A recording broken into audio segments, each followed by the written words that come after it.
Thanks, Garrett. So just to introduce myself again, I'm Enda Devitt is my name. I've been with Galway football for the last, this will be my 8th season. Also been with Connacht Rugby for the last year as medical officer and look after their concussions at a professional and academy level. And since last year, glad to be involved in the rollout of the concussion, UPMC concussion network. So concussion, it's a very complex topic. We'll do our best to try and cover as much today in the time allocated, but hopefully what we'll attempt to achieve is to improve people's knowledge of how looking in on a pitch as coaches or non-medics that you might suspect a concussion. We'll touch on why we remove them from play and the reasons we do, not just catastrophic reasons, but other reasons about extended recovery times, the things and the symptoms to look out for, and also to emphasize that, concussions, no more than everybody doesn't have the same injury. Concussions are different. So I want people to start to maybe change their attitude towards it.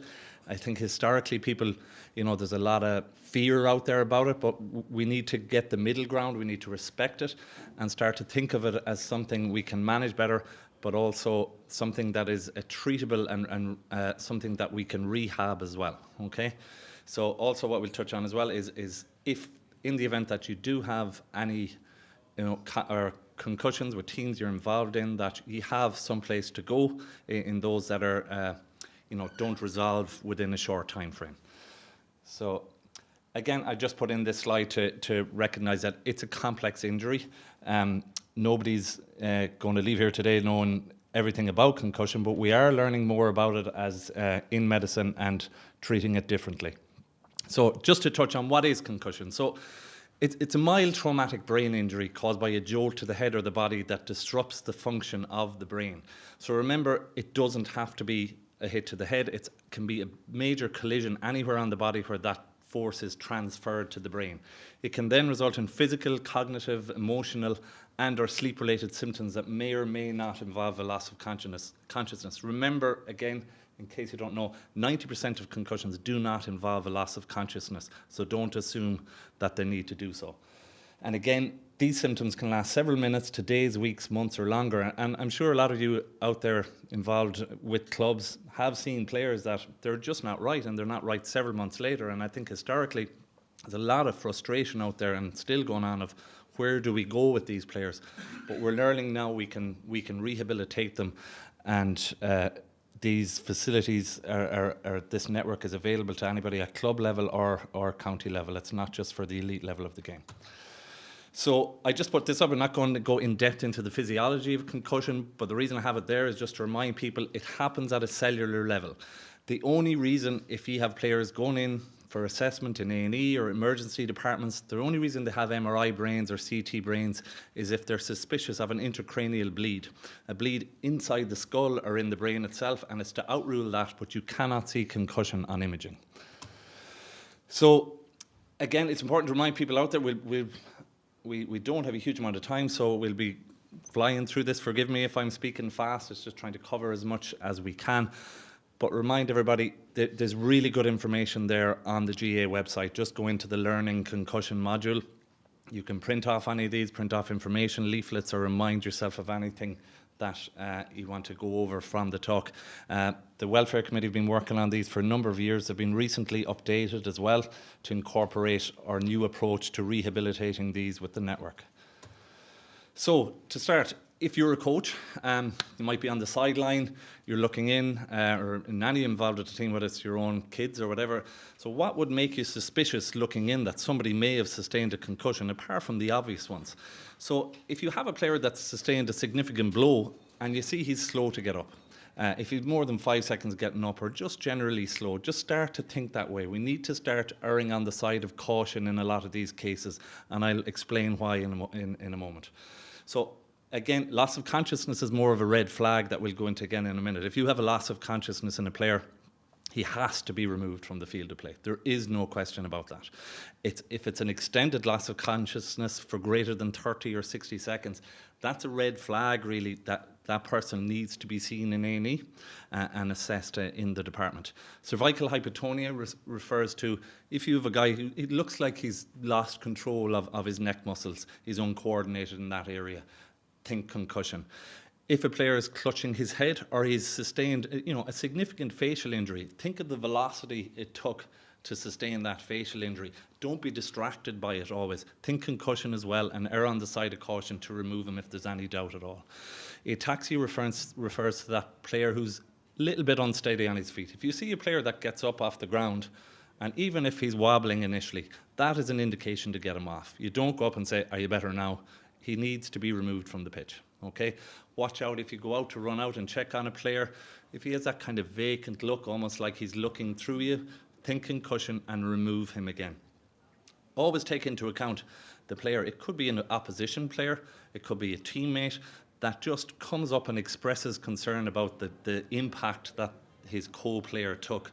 Take that on board in making your decision, and hopefully that safe decision to remove him. I acknowledge not everybody will obviously have video feedback. It's only really at inter-county level you're likely to be able to access this.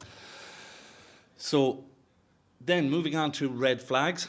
Okay, so if you have a player that you're suspicious has sustained a concussion, what would prompt you to think, okay, should we at least get this guy sent to the emergency department or even call an ambulance? So look out for that really severe headache after an impact, or indeed it may start lower but it's gradually worsening. That can be a sign of pressure increasing within the brain, so they need to be referred to the emergency department. Again, the loss of consciousness I mentioned.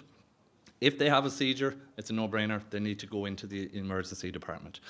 So watch out again for that player. He might have taken an impact. He wants to go into the dressing room and he's lying down. He's lying on a bench. He's getting sleep. He said, just give me a chance. I just want to sleep. He needs to go to the emergency department. If they've associated vomiting, again, they need to go, or slurred speech. Watch out for the player also who he can't recognize you, or family members come in, he doesn't recognize them or places that should be familiar. Again, this is a red flag, or significant behavioral changes. Indeed, also if they've got weakness or they're describing my hand is numb, it's tingling, that may be a sign either of a neck injury or intracranial problem, and they need to be referred immediately to the hospital. We'll touch on the neck pain part as well in a moment, but double vision reported by the player is also a red flag. They shouldn't be sat on and they should be referred to the emergency department. So then, outside of these immediate red flags that you need to refer people in, what are the other things to look out for? Now, we're not going to go through them all individually, but they are there on the website for any to refer them to.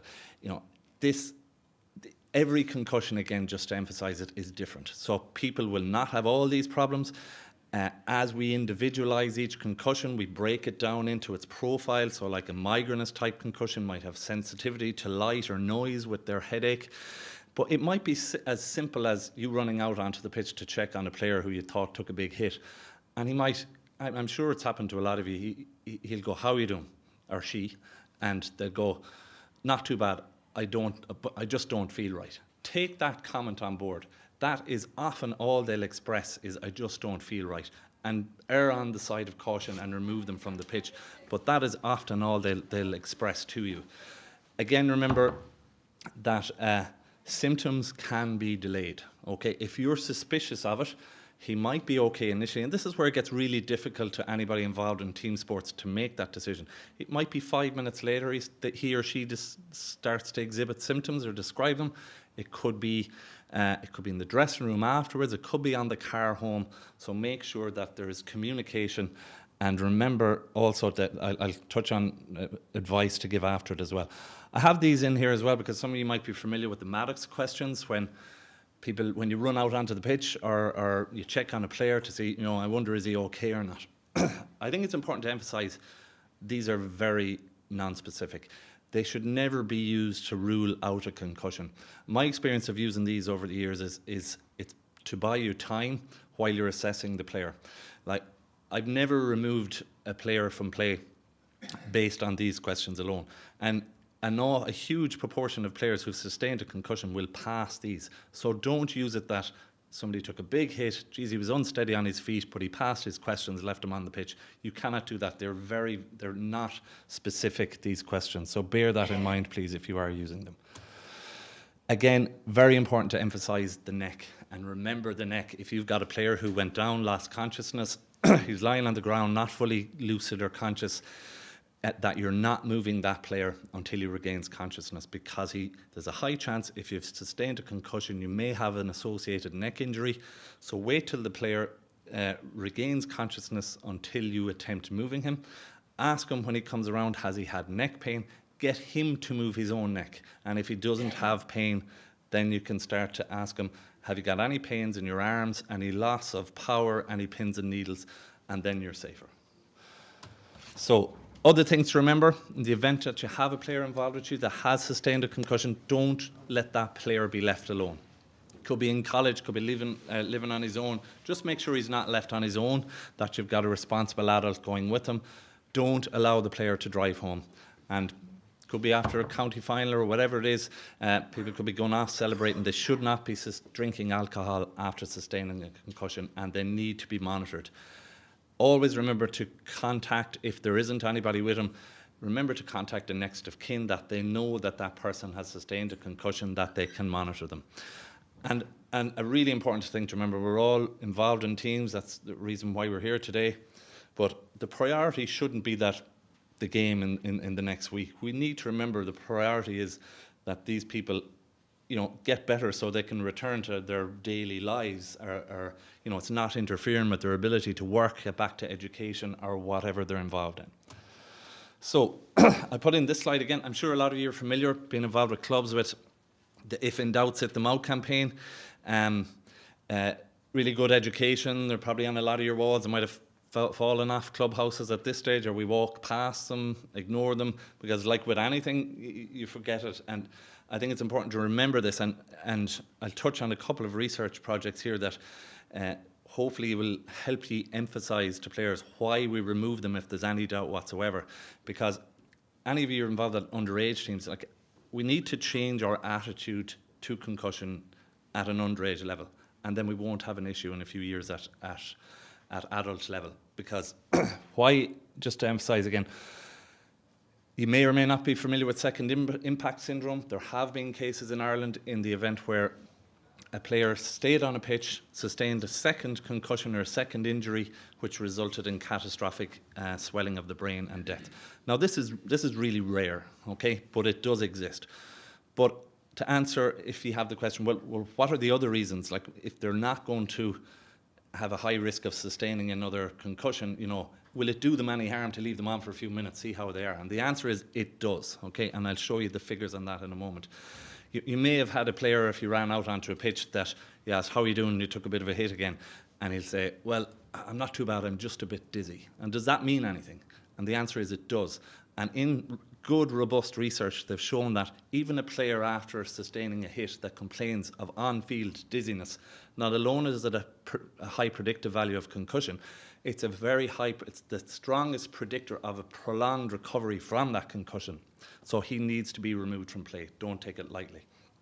And other reasons for why we might remove from play, well, if they're not going to take another hit, will it do them any harm to see how he's doing? The player himself might go, look, I'm not too bad, send me into corner back, I'll just stay on a few minutes, see how I'm feeling.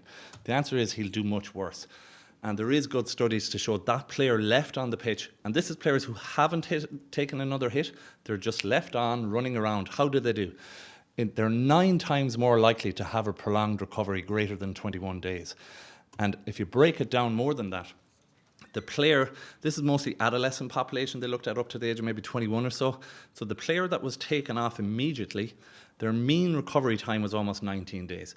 Now bear this in mind when we touch on gradual return to play protocols in a moment, because they're minimum times, I want to emphasise that. But this showed that it took 19 days if they were moved immediately off the pitch. Those that were left on for even 3 to 15 minutes, look what happened their recovery times. They took over 28 days. Leaving them on just running around, not taking another hit for 15 minutes, the recovery time went up to 44 days. So if you need to persuade a guy why you're taking him off, if he's not feeling too bad, use these figures. You're going to be out much longer, or you're going to be symptomatic much longer. So again, the gradual return to play protocols with the GAA are there on the website to refer to, and they break them down into age, adults versus females. at the moment, I do want people to remember these are minimums.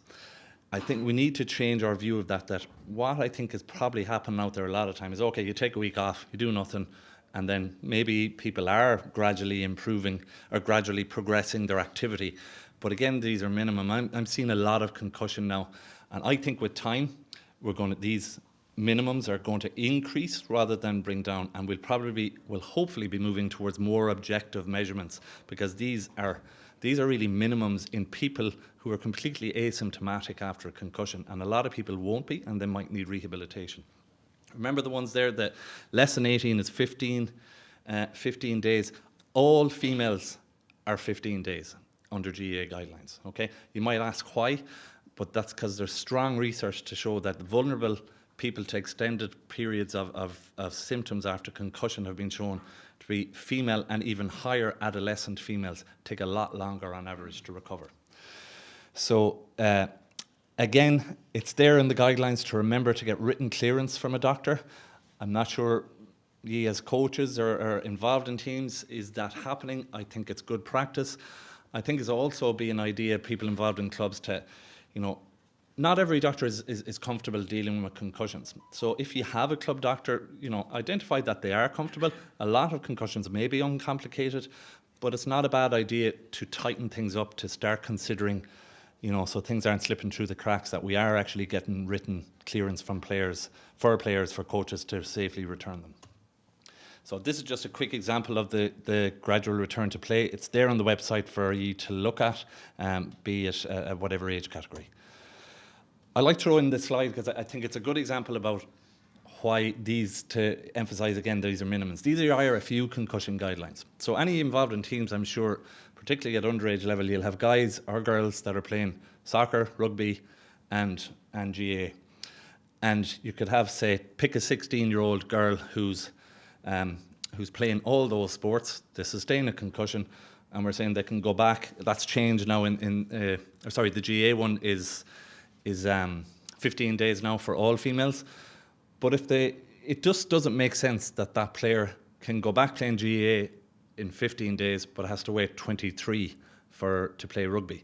So this is why I think with time, hopefully more and more, we'll be introducing more comprehensive testing and making objective decisions rather than just minimum timeframes.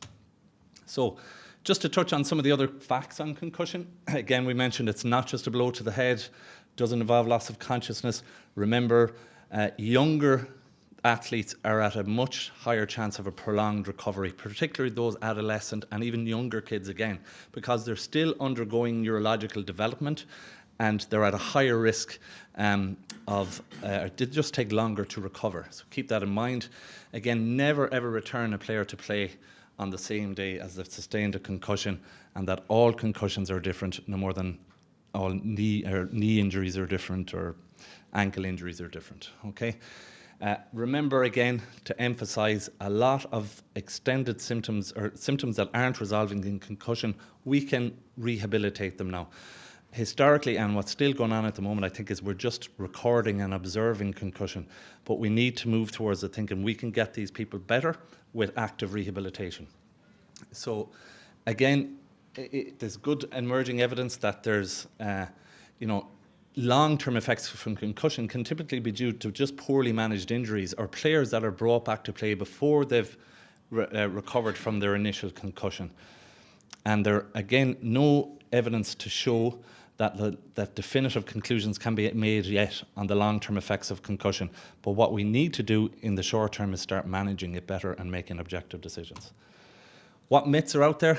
We'll try and fly through some of these. I think one, just in case that there's any doubt out there about it, a lot of you might be involved in hurling, there is no protective effect for concussion with wearing helmets.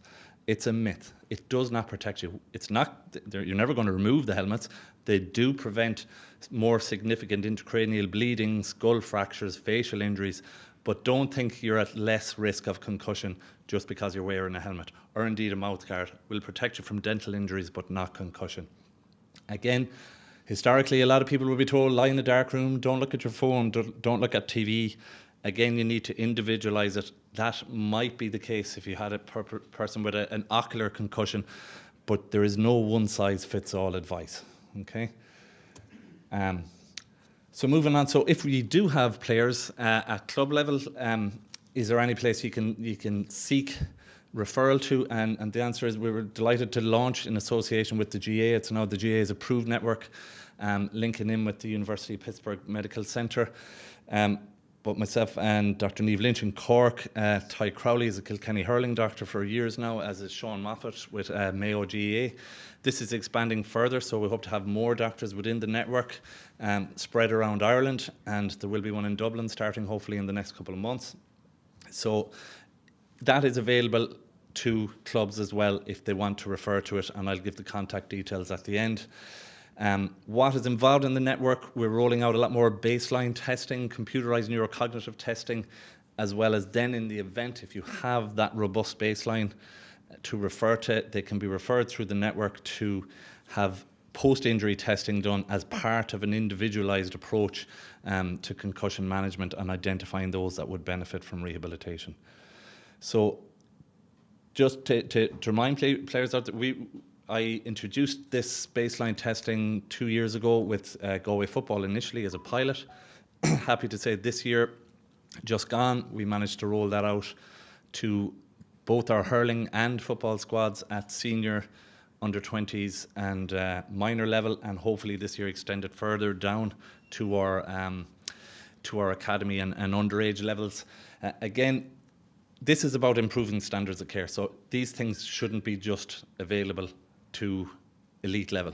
If there are clubs that are interested in getting this or getting sponsors on board to organise it, it is available now to clubs and it's been taken up more and more. So what's the take-home message from today? Again, let's not forget these are amateur athletes and often underage athletes. Priority is about getting these people right, return to school, return to life, return to education, and not just return to play. Please remember, any doubt whatsoever, get these people off the pitch. And I've shown you some reasons why there. It's not just about catastrophic injuries, it's about extended recovery times. Consider if you're involved in a club, if you have a welfare officer, sit down, come up with a policy on concussion, use the GAA guidelines there on the website. And remember, no two concussions are the same. And again, that it could be later, after the game even, that patient becomes, or player becomes symptomatic. Remember your red flags, again, if you want to refer back to them. I'm not sure we're sharing the slides or not, or are they available, but they're on the website if you want to have them in the club available. Consider as well that, not every doctor might be comfortable with concussion, but, it's worthwhile checking. A lot of assumptions are made when people are referred to A&E that they're getting the best guidance if they ended up in an emergency department and they're told take 2 weeks off. And I think it's good there may be a doctor in your locality that works with teams that's comfortable dealing with, but it's worthwhile checking that out first and not make assumptions and an inexperienced doctor in an emergency department just told your player to take a few weeks off. Again, just a reminder, the UPMC network is there for anybody who wants to avail of it, and the information on the website. Okay, thank you. I think we're probably going to go through Mark's presentation now, and then if we want to do some Q&A at the end of the two.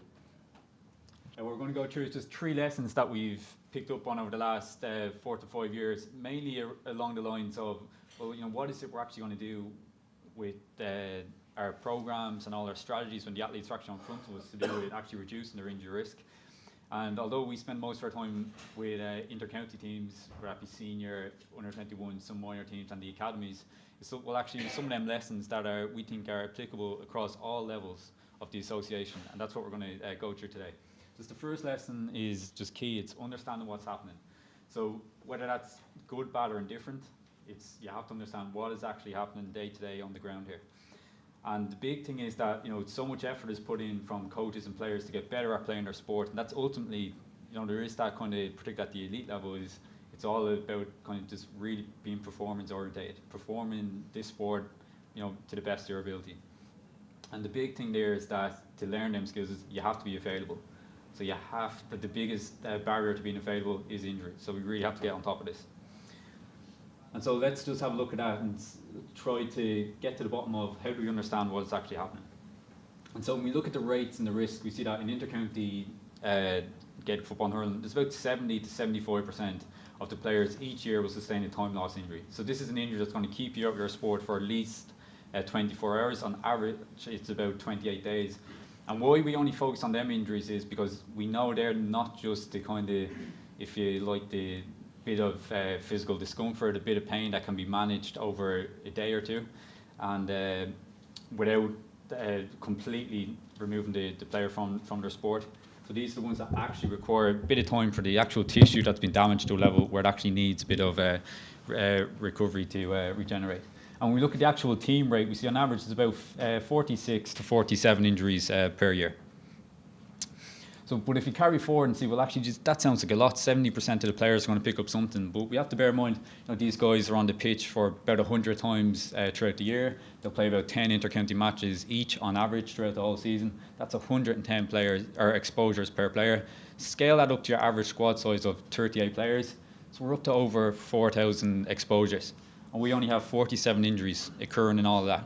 So, even though the rate or the prevalence of injury is 70% each season, there's a 98% chance the player is going to get out of every single activity that they participate in without picking up a time loss injury.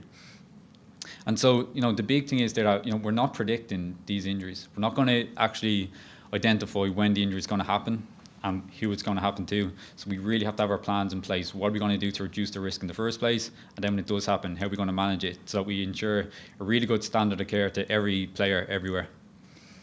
And so let's look at the common injuries. So, these 4 common injuries will occur to every inter-county team every season. And we have other injuries like hip injuries, some shoulder injuries, fractures. Yet the team will probably get one of them, at least one of them, across 2 seasons. But they will typically go a season without picking up any one of them. And so if we're actually going to get our priorities right and really make a difference with the injuries we're targeting, we need to pick the ones that happen most frequently. And it's these 4 here. And so when we look at, well, actually just focus on these 4, when do they happen, how do they happen? So we see that, well, actually they're non-contact, so they're sprinting, they're jumping, they're twisting, they're turning. So it's their body's own inability to keep up with the demands being imposed on it. It's probably tipping them over the edge. Most of them would happen on match play. And if you think back to the first slide, well, actually these guys rarely spend an awful lot of time in match play when we actually look at it. So we see, most of the injuries happening in activity that they're rarely playing. And most of them have this acute onset. So it happens suddenly. So there was no pre-warning sign. So although we do have a lot of players who require ongoing treatment or ongoing medical attention for different injuries, and mainly along the lines that they might report soreness in given areas, it doesn't keep them away from playing their sport. And it also isn't a predictor that player is going to go on and sustain a big time loss injury. Okay, so let's look at, armed with that information, let's look at, okay, how do we put a plan in place that actually is going to make a difference here? And so we can look at some warm-up prevention exercises. This one was done, the FIFA 11 Plus, this is called in soccer. So again, this is for community level soccer players. And we see that when it's done for 1 to 2 times per week for 10 to 12 weeks, it can reduce our injury rates by 39%. And again, if we focus on the big 4 areas that we talked about, we can see that we can reduce them by at least a third, if not up to 60%. And so we can actually do quite a lot by doing things really, really simply. If we look at, in a GA context, where Edwina O'Malley for her PhD would have taken some of the insights from these programs and applied them for Gaelic Games, they would have developed the GA 15 program.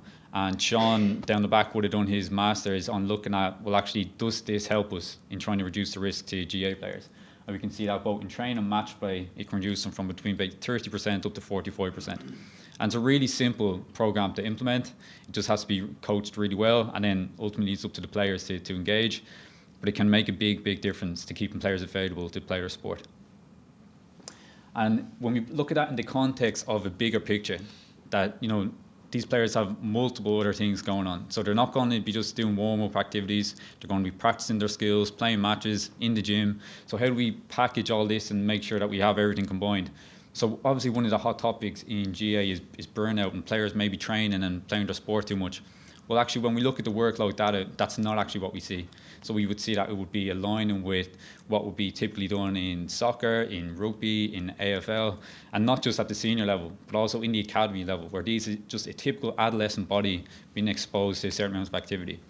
And even when we look at what the World Health Organization recommends for an adolescent in terms of the amount of activity they do, and we roughly throw it into this graph, and we can put out some sort of outputs. If we multiply, say, the time here the exertion from 1 to 10 by the number of minutes that the player is going to be exposed to that in each activity, we can calculate what does a normal load look like, or what should it look like each week.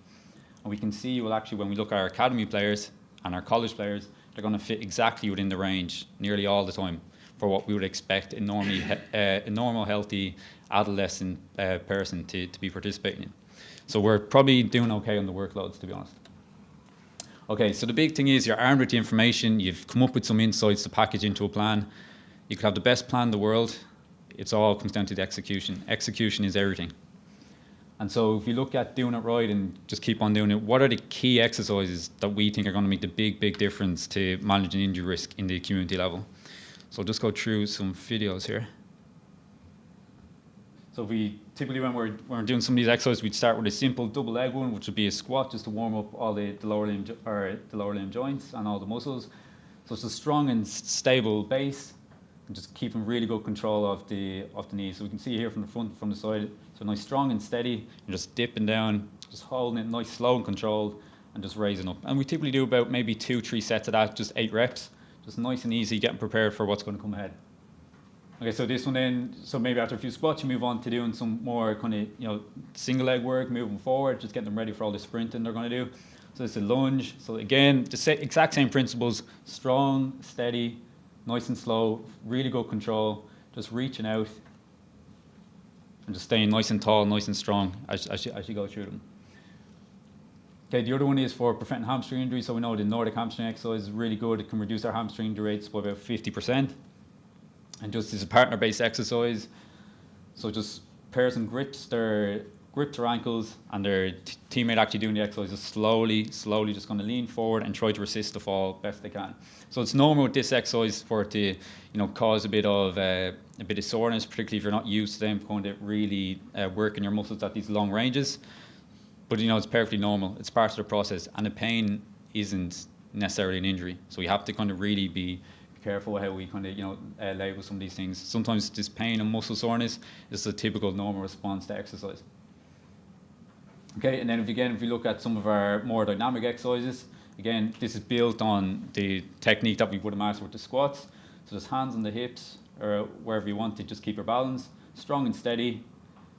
Just dip down, drive up, get as straight as you can in the air, and just looking to really stick to that landing. So you're strong, steady when you land, really good control of their joints. And we're not trying to jump for height or jump for distance. We're not trying to push our limits in terms of how high you can jump, how fast you can jump.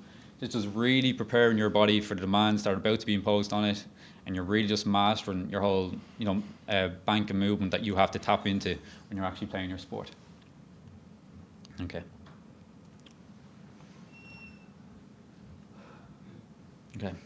So with that in mind, then what we really have to focus on is how do we really embed all these programs into everything that we do? So how do we make it really part of our culture of this is how we actually go about preparing GA players to play their sport?